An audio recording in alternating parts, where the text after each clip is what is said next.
This is the first of a series of videos being put out by AMD Research and Advanced Development on a new tool called Omniprobe.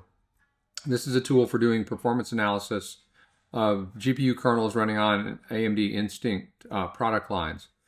Omniprobe is a command line tool that lets you get visibility into what's happening inside running kernels. So rather than just understanding aggregate performance, you can do very fine-grained performance analysis of subsections of your kernel, as well as do very detailed analysis of memory access efficiency. In the simplest case, to run Omniprobe, you just say, you run the Omniprobe application, you give it a double dash for the application you want to run, and then you run that application. This is a simple application that runs a few kernels. And when you run it just like that, you get a really rapid, it just provides you a really quick way to get a detailed look at all the kernels that run and what their durations are. That's the simplest use case, but there's so much more that Omniprobe can do. As I mentioned, it can actually give you insight into what's going on inside running kernels. But in order to do that, you have to tell it that you want to run instrumented versions of the kernels within the application. So you can see here, if you want to run instrumented versions, you use the -i parameter. So I'm going to say -i this time. And when you run instrumented kernels, a high bandwidth series of messages are going to be sent from the running kernel to the host. And you can choose from a number of available analyzers in order to process those messages on the host side in real time as they're coming out of the application. So I'm going to say, I want to run, as you can see here, one of the things we can do is basic block analysis. So I'm going to do basic block analysis. I want my data summarized by basic block, which is kind of the unit of instruction sequence that compilers generate that have a single entry point and a single exit point in the code. And then I want my data to be formatted as JSON. So you can specify how you want their data formatted with the -t parameter.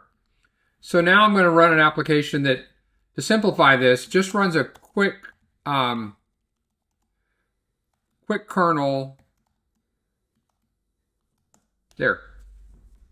And now you'll see that we got something very different out when we ran the instrumented version. We got two different kinds of output. We got a very detailed analysis of workgroup distribution across the SoC architecture of the particular Instinct GPU running on this system. And then we got, for each basic block that executed within the kernel, we got detailed information about how much time was spent in that basic block, the detailed instruction counts for all the instructions that executed in that basic block, sense for kernel branchiness, which really is a measure of how effectively the SIMD, the vector units are being leveraged. Are all the vector SIMD lanes being exercised, or just some of them? And I happen to know for this particular application, it only executes half the SIMD lanes. And so you see it's got a branchiness metric of about 50%. And then you have a comparative analysis where you can see this block accounted for 29% more or less of the kernel's performance, whereas this block here counted for 70% of the kernel performance. This is logged. If I bring up the help screen again, this gets logged wherever you specify you want the log location to be. So you can get very detailed information. And by the way, this actually works with Triton as well. But one of the things you have to realize with Triton is that these are JITted kernels, and you want to inject the kind of instrumentation that you want to analyze.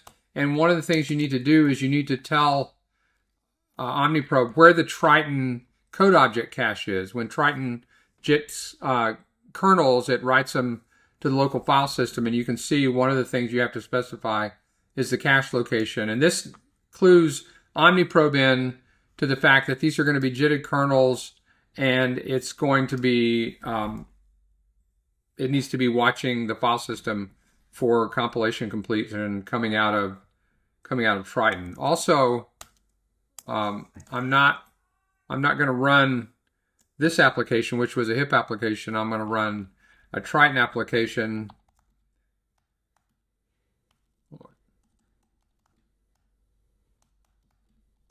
I'll run the add vector tutorial.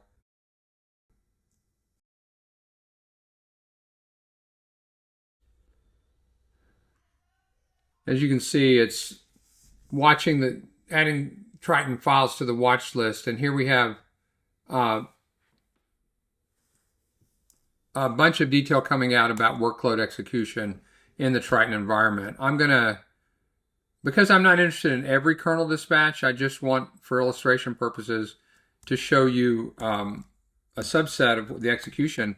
I can say I only want to do one dispatch of instrumented kernel launches for each unique kernel in the system. And so instead of getting all that output we were seeing, I'll just get this basic block summary for an individual dispatch of the add vector or the add vector kernel. So you can see, once again, we get all this detailed work distribution information, and you can see for CU4, it ran this work group. The average wave count for that work group was this many. It was 4, and you get information even about which XCCs within the SoC architecture this ran on, which shader engine this ran on. So you get very detailed occupancy data, and then once again for each basic block you can see that this block was 55% of the overhead. Here's the instruction distribution. This block was 44% of the overhead, and here's the instruction distribution. So this is the kind of detail you can get. I'm going to go into a lot more detail in later videos, but this will be a start for now.